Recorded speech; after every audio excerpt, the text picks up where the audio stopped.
मित्रांनो नमस्कार. मी अथर्व गोसावी. स्वागत आहे सर्वांचं आपल्या म्युच्युअल फंड मराठी ह्या यूट्यूब चॅनलवरती. सो आजचा आपला जो व्हिडिओ असणार आहे, हा 10वा व्हिडिओ आहे आपल्या म्युच्युअल फंडच्या फ्री कोर्समधला. आणि आज आपण बघून घेणार आहोत लार्ज कॅप म्युच्युअल फंडबद्दल. आज आपण दोन टॉपचे लार्ज कॅप म्युच्युअल फंड शोधण्याचा प्रयत्न करूया. मी तुम्हाला टोटल 4 दाखवणार, पण आपण त्यापैकी 2 फाइंड आउट करण्याचा प्रयत्न जो आहे तो आपल्या फिल्ट्रेशन प्रोसेसच्या मदतीने करणार आहोत.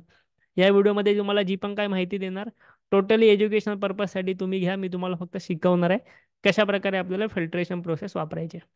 सो आता जे आहे ते आपला टॉपिक आपण डिस्कस करतो आहे लार्ज कॅप म्युच्युअल फंड.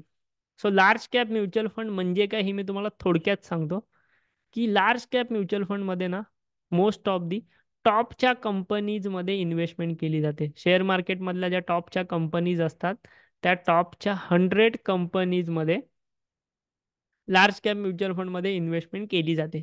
म्हणजे शेअर मार्केटमधल्या 1 ते 100 नंबरच्या कंपनीज असतात त्याच्यामध्ये लार्ज कॅप कंपन्यांमध्ये इन्व्हेस्टमेंट, त्या कंपन्यांमध्ये या म्युच्युअल फंड मार्फत इन्व्हेस्टमेंट केली जाते. त्यामुळे हे तुम्हाला एक सेफ रिटर्न्स देणारे, म्हणजे कम्पॅरेटिव्हली ते रिटर्न्स थोडे कमी देऊ शकतात, पण सेफली ग्रो होणारे जे आहे त्याच्यामध्ये रिस्क कमी असते, अशा टाईपचे हे म्युच्युअल फंड असतात large cap mutual fund. So आता लार्ज कॅप म्युच्युअल फंडमध्ये मोस्ट ऑफ दी म्हणजे ज्या कंपनीज असतात ज्यांची मार्केट कॅप 20,000 करोडपेक्षा जास्त आहे, त्या कंपन्या लार्ज कॅप कंपनीज म्हणून मानल्या जातात. सो हे लक्षात ठेवा.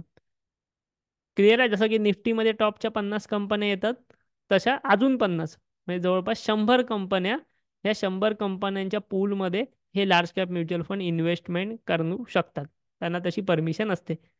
क्लिअर आहे. आणि लार्ज कॅप म्युच्युअल फंडमध्ये त्याचे जवळपास त्यांच्यासाठी रूल असा असतो की तुम्हाला 80% ऑफ पैसा लार्ज कॅप कंपन्यांमध्येच टाकायचा आहे. म्हणजे जर एखादा लार्ज कॅप म्युच्युअल फंड असेल त्याच्यासाठी रूल असा आहे की मिनिमम 80% पैसा लार्ज कॅपमध्ये टाकायचा आहे.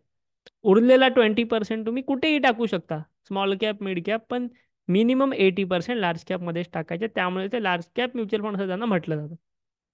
क्लिअर आहे एवढं. स्वतः आपण पुढे जाऊया बेस्ट शोधण्यासाठी. सो यासाठी मी तुम्हाला ऑलरेडी वेबसाईट सांगितली आहे ईटी मनी. पण ईटी मनीवरती आलो, इथे आलो लार्ज कॅप. तर लार्ज कॅपवरती आल्यानंतर आपण काय करायचं आहे, इथे त्यांनी सर्व माहिती दिली आहे. लार्ज कॅप म्हणजे काय, 100 कंपन्यांमध्ये इन्व्हेस्टमेंट करतात वगैरे वगैरे, ते सगळं आता आपण शिकलो. सो इथे आपण ना कोणतेही 4 म्युच्युअल फंड जे असतील, कोणतेही म्हणण्यापेक्षा जे टॉपचे 4 म्युच्युअल फंड असतील त्याच्यामध्ये डायरेक्टली ते इथे कम्पेअर करण्यासाठी घेऊ. फॉर एक्झाम्पल ICICI असेल, कॅनरा रोबेको असेल, त्यानंतर आपला निपॉन असेल. सो अशा प्रकारे कोणतेही तुम्हाला जे वाटतील 4 ते तुम्ही ह्याच्यामध्ये घेऊ शकता. फॉर एक्झाम्पल आपण ह्याच्यामध्ये मिराई ॲसेट एक घेऊया, कारण ती तो सुद्धा एक फेमस म्युच्युअल फंड आहे. सो तुम्ही ते इथे शोधलं तर तुम्हाला तो नक्कीच भेटून जाणार. काही लार्ज कॅप म्युच्युअल फंडची नावं ब्ल्यू चिप फंड अशी सुद्धा असतात. इथे बघा, मिराई ॲसेट लार्ज कॅप.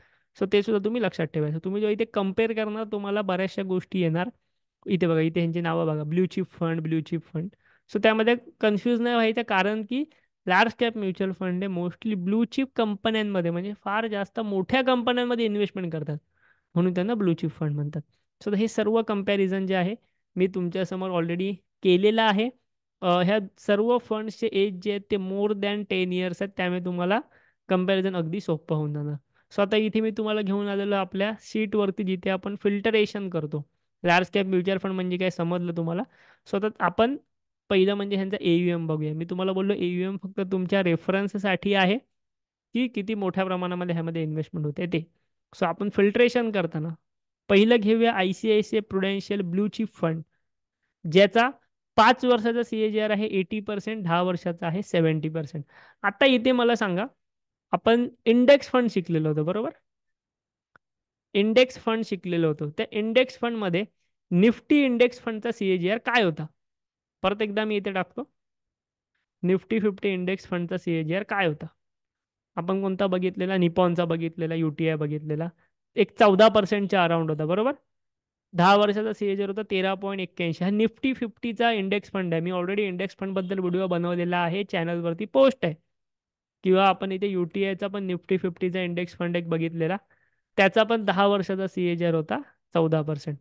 आणि तुम्ही आता जिथे लार्ज कॅप म्युच्युअल फंड बघतात तिकडे ह्या सर्वांचा 10 वर्षाचा CAGR 14 पेक्षा जास्त आहे. याचा अर्थ काय, की ह्यांनी गेल्या 10 वर्षामध्ये ऍटलिस्ट निफ्टी 50 पेक्षा चांगले रिटर्न्स दिलेत. सो जे इंडेक्स फंडमध्ये कन्फ्यूज आहेत ना, त्यांच्यासाठी हे मी दिलेलं आहे की हे सर्व ॲक्टिव्ह फंड आहेत, म्हणजे हे ॲक्टिव्हली मॅनेज केले जातात. ह्यांचे रिटर्न्स बघा, ह्यांनी सगळ्यांनी निफ्टी फिफ्टीपेक्षा कम्पॅरेटिव्हली जास्त रिटर्न्स गेल्या 10 वर्षात दिलेले आहेत. क्लिअरच हे तुमचा एक डाऊट पहिला क्लिअर झाला. त्यानंतर कॅनरा रोबेको आहे, त्यानंतर आहे निपॉन आणि त्यानंतर मिराई ॲसेट. सो एक गोष्ट लक्षात घ्यायची, जर तुम्ही लार्ज कॅप म्युच्युअल फंड निवडताय तर तो तुम्ही त्याच्यामध्ये एकदम असे एक्स्ट्रा ऑर्डिनरी रिटर्न्स एक्सपेक्ट करू शकत नाहीत की मला 25% भेटतील, 20% भेटतील, 30% भेटतील. एवढं तुम्ही एक्सपेक्टेशन नाही ठेवू शकत, कारण की लार्ज कॅप कंपन्या ह्या स्टेबल असतात थोड्याफार आणि त्या हळूहळू हळूहळू वाढत जातात. असं नाही की ते वर्षाला 30% 40%नी ग्रो होणार. तर तुमच्या पोर्टफोलिओला स्टेबिलिटीसाठी, रिस्क कमी करण्यासाठी लार्ज कॅप हा एक चांगला ऑप्शन आहे. सो आता आपण आपल्या फिल्ट्रेशन प्रोसेसच्या मदतीने जे त्यामधल्या गोष्टी सर्व शिकून घेऊया. आपण आधी एक ELSSचा व्हिडिओ बघितलेला, त्यामध्ये मी हे तुम्हाला शिकवलेलं होतं, तरी मी परत एकदा तुम्हाला सांगेन. Standard deviation. स्टँडर्ड डेव्हिएशन म्हणजे काय? आता ह्याच्यामध्ये स्टँडर्ड डेव्हिएशन, बीटा आणि अल्फा हे तीन जे फॅक्टर्स आहेत हे रिस्क तुम्हाला सांगतात. म्हणजे आपण आतापर्यंत म्युच्युअल फंड मधला फक्त रिवॉर्ड बघत आलो की 5 वर्षात किती रिटर्न्स दिले, 10 वर्षात किती दिले, पण मेन जे बघणं गरजेचं आहे ते रिक्स आहे. सो हे तीनही फॅक्टर रिक्सचे आहेत. स्टँडर्ड डेव्हिएशन म्हणजे काय, की ह्या म्युच्युअल फंडमध्ये वोलॅटिलिटी किती आहे. जेवढी वोलॅटिलिटी जास्त, तेवढा प्रॉफिट आणि लॉसचा चान्सेस सुद्धा जास्त. सो तुम्हाला एक गोष्ट दिसते की ह्या सगळ्या फंडमध्ये स्टँडर्ड डेव्हिएशन थोडाफार सिमिलर आहे, म्हणजे एकदमही जास्त नाही आहे. का? कारण की लार्ज कॅप फंड आहेत. ओके, थोडाफार सिमिलर. स्टँडर्ड डेव्हिएशन खूप जास्त म्हणजे काय, रिक्स आणि रिवॉर्ड दोन्हीची शक्यता जास्त. बीटा, कोणत्याही फंडचा बीटा 1 पेक्षा अधिक नाही. बीटा म्हणजे काय, ज्याचा बीटा मोर दॅन 1 असतो. जर कोणत्याही फंडचा बीटा मोर दॅन 1 असेल, याचा अर्थ तो त्याच्या बेंचमार्क पेक्षा जास्त वोलाटाईल आहे, जास्त रिस्की आहे. त्या प्रत्येक फंडचा बेंचमार्क असतो, तुम्हाला माहिती आहे, बेंचमार्क बद्दल मी व्हिडिओ बनवलेला आहे. त्यापेक्षा तो जास्त रिस्क आहे, पण कोणाचाही याच्यापेक्षा 1 पेक्षा जास्त नाही. बीटा जेवढा कमी असेल तेवढी त्यामध्ये रिस्क कमी आहे. त्यानंतर असतो अल्फा. अल्फा म्हणजे काय? अल्फा म्हणजे जेवढा अल्फा जास्त, तेवढं तो तुम्हाला इंडेक्सपेक्षा जास्त रिटर्न्स देऊ शकतो. म्हणून अल्फा नेहमी जास्त पाहिजे, बीटा लेस पाहिजे, स्टँडर्ड डेव्हिएशन लेस पाहिजे. आणि बाकी तुम्हाला रिटर्न्स तर माहिती आहे. सो आता आपण एक काम करूया, आपण ह्याच्यापैकी दोन स्कीम सिलेक्ट करण्याचा प्रयत्न करूया फायनली.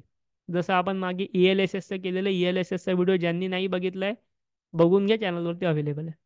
सो आता गेल्या 10 वर्षामध्ये सगळ्यात जास्त रिटर्न्स कोणी दिलेत, गेल्या 5 वर्षामध्ये सगळ्यात जास्त कोणी दिलेत, अशा दोन स्कीम आपण सिलेक्ट करूया. इथे बघा, इथे 19 आहे. सो हा निपॉन इंडियाने 5 वर्षात जास्त दिले. त्यानंतर आहे 18.93, कॅनरा रोबेकोने जास्त दिलेत. सो एक एक पॉईंट इथे ह्यांना भेटले. त्यानंतर 10 वर्षाचे रिटर्न, 10 वर्षामध्ये पण सेम निपॉनने जास्त दिलेत. आणि सेकंड नंबरला आहे ICICI प्रुडेन्शियल. फरक थोडाफार आहे, पण आपल्याला इथे पॉईंट्स द्यायचे आहेत, तो त्याप्रमाणे देऊ. त्यानंतर एक्सपेन्स रेशो. एक्सपेन्स रेशो तुम्हाला कमी पाहिजे, म्हणजे तो तुम्हाला चांगल्या पद्धतीने कमी तुमच्याकडून खर्च घेतो. सो कॅनरा रोबेकोचा कमी आहे आणि त्यानंतर कमी आहे मिराई ॲसेटचा. सो इथे मिराई ॲसेटला पहिला पॉईंट भेटला. ज्याचं सगळ्यात बेटर आहे ते मी हायलाईट करतो, लक्षात घ्या. जे सगळ्यात बेटर आहे ना, ते ते मी हायलाईट करतो त्या त्या स्कीमसमोर. स्टँडर्ड डेव्हिएशन कमी पाहिजे. कमी कोणाचं आहे? ICICI प्रुडेन्शियलचं कमी आहे. आणि त्यानंतर 11.57 मिराई ॲसेटचा कमी आहे. त्यानंतर येतो बीटा. बीटा पण सगळ्यात लोएस्ट असेल तो चांगला, म्हणजे रिस्क कमी. इथे पण बीटा कमी आहे आणि इथे पण बीटा कमी आहे. आणि त्यानंतर सगळ्यात फोर्थ ऑप्शन म्हणजे अल्फा, जो की तुमचा जास्त पाहिजे. सो अल्फा जास्त आहे निपॉनचा, आणि त्यानंतर अल्फा तुमचा जास्त आहे तो म्हणजे ICICIचा. सो अशा प्रकारे जे आहे, आता आपण टोटल कोणाला किती पॉईंट्स भेटलेले आहेत या ठिकाणी ते बघूया. सो इथे ICICI प्रुडेन्शियल ब्लू चिपला किती पॉईंट भेटले? 1, 2, 3 आणि 4. टोटल 4 पॉईंट भेटले. हे मी तुम्हाला फिल्ट्रेशन प्रोसेस शिकवतो, असं नाही की हे फंड तुम्ही उद्या जाऊन घ्यायचे आहेत. हे मी तुम्हाला फक्त ॲज अ एज्युकेशनल पर्पज म्हणून शिकवत आहे. तुम्ही तुमचं ॲनालिसिस करूनच कोणताही फंड निवडला पाहिजे प्रत्येक वेळेला. कॅनरा रोबेकोला किती पॉईंट भेटले? 2. त्यानंतर निपॉनला किती पॉईंट भेटले? 1, 2 आणि 3. आणि मिराई ॲसेटला किती भेटले? 3. आता ह्या दोघांमध्ये ना टाय झाल्या, पण एक गोष्ट लक्षात घ्या, मिराई ॲसेटने तुम्हाला रिटर्न्स जर पाहिलं तर 5 वर्षामध्ये पण कमी रिटर्न्स आहेत, 10 वर्षामध्ये पण कमी आहेत, आणि याचा अल्फा पण निगेटिव्ह आहे. म्हणजे हा तुम्हाला इंडेक्सपेक्षाही कमी रिटर्न्स देऊ शकतो. अल्फा निगेटिव्ह आहे सो त्यामुळे आपण ह्या दोघांच्या टायमध्ये निपॉन इंडिया लार्ज कॅप निवडू शकतो आणि ICICI प्रुडेन्शियल निवडू शकतो. सो त्यामुळे तुमच्या एक लक्षात येते की आपण ही फिल्ट्रेशन प्रोसेस वापरून जी आहे ती हे दोन फंड जे आहे टॉपचे म्हणण्यापेक्षा दोन फंड ह्याच्या संपूर्ण फिल्ट्रेशन प्रोसेसमध्ये आपण निवडलेले आहेत. सो अशा प्रकारे तुम्ही सिंपल गोष्टी करून फंड फिल्टर करू शकता. कशामध्ये इन्व्हेस्टमेंट करायचे, काय करायचे. काही लोक फक्त रिटर्न्स बघतात. तुम्हाला रिस्क सुद्धा इथे बघणं फार जास्त गरजेचं आहे. ही गोष्ट नक्की लक्षात ठेवा सर्वांनी. क्लिअर आहे, सर्व गोष्टी तुम्हाला आवडलेल्या असतील. नक्की चॅनलला आपल्या सबस्क्राईब करा आणि आपल्या व्हिडिओला नक्की लाईक करून ठेवा. भविष्यामध्ये आपण येणाऱ्या काही भागांमध्ये प्रत्येक टाईप ऑफ म्युच्युअल फंड मी तुम्हाला अशाच प्रकारे कंपॅरिझन करून शिकवणार आहे. थँक्यू. धन्यवाद.